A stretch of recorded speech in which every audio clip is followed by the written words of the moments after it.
टोलीमा सभ्यताको सुगन्ध छ। धन्यवाद कार्यक्रम सञ्चालकज्यू, आजको यस कार्यक्रमका सभाध्यक्षज्यू, प्रमुख अतिथिज्यू, विशिष्ट अतिथिज्यू, अन्य अतिथिज्यूहरू, निर्णायक मण्डलज्यूहरू, प्रतिस्पर्धी साथीहरू तथा यहाँ उपस्थित सम्पूर्णमा मेरो तर्फबाट न्यानो अभिवादन। यदि शिक्षाले मानवलाई केवल मेसिन मात्र बनाउँछ, मति सुधार्दैन भने त्यस्तो शिक्षाको पछि को लाग्ने भन्ने गम्भीर प्रश्नको उत्तर खोज्न र संस्कारयुक्त शिक्षा आजको आवश्यकता भन्ने वक्तृत्व कलाको शीर्षकमा आफ्ना तार्किक विचारहरू राख्न म आज यस गरिमामय मञ्चमा उभिएकी छु।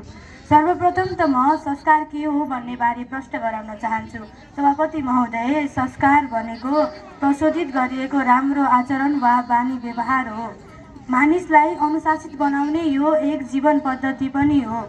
संस्कार शब्दको उत्पत्ति सम एवं क्रि धातुमा घया प्रत्यय लागेर भएको भन्ने पाइन्छ। संस्कार शब्द एक तत्सम शब्द हो।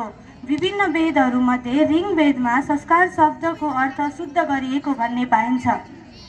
त्यसैगरी शिक्षा भनेको ज्ञान, सिप, क्षमता र मूल्य मान्यतामा सकारात्मक परिवर्तन ल्याउने एक एकीकृत प्रक्रिया हो र असल आचरण वा बानी व्यवहारको ज्ञान छर्ने शिक्षा संस्कारयुक्त शिक्षा हो। आजको युगमा हामीसँग धेरै ठुला भवन त छन्, तर घरभित्र शान्ति छैन। मानिस चन्द्रमामा पुग्न त सफल भयो, तर आफ्नै घर आँगनीमा रहेका वृद्ध बुवा आमाको मनसम्म पुग्न सकेन। किनभने हामीले अक्षर त पढ्यौँ, तर संस्कार भुल्दै गयौँ। संस्कारले हामीलाई हामी बन्न सिकाउँछ, हामी भित्र लुकेको पहिचानलाई सगरमाथा जस्तै उचाइमा पुर्याउँछ। त्यसैले संस्कारयुक्त शिक्षा आज महत्त्वपूर्ण छ।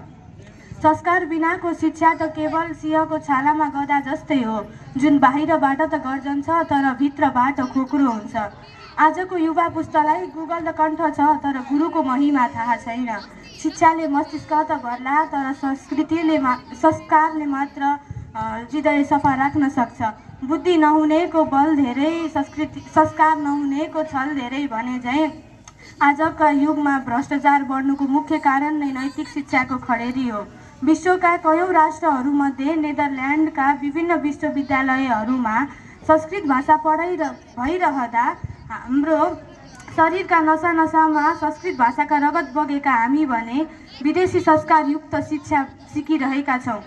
अघि नुको खरानी जस्तै उडेर जाने छिडी ज्ञान होइन, बरु बरको रुख जस्तै जरा गाडेको संस्कारयुक्त शिक्षा आजको वास्तविक राष्ट्रिय आवश्यकता हो। हाम्रो पूर्वीय दर्शनले भन्छ विद्याले नम्रता दिन्छ, तर आजको शिक्षा त केवल प्रतिस्पर्धी र पैसा कमाउने माध्यम मात्र बनेको छ। संस्कार हामीलाई निकै महत्त्वपूर्ण छ।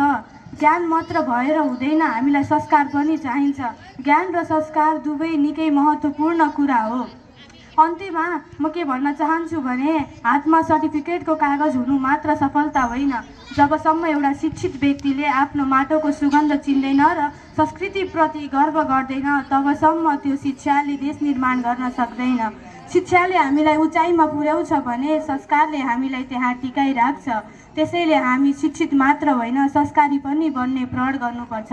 आजको युगमा संस्कारयुक्त शिक्षा निकै महत्त्वपूर्ण छ भन्दै म मेरो भनाइ यही टुङ्ग्याउँछु।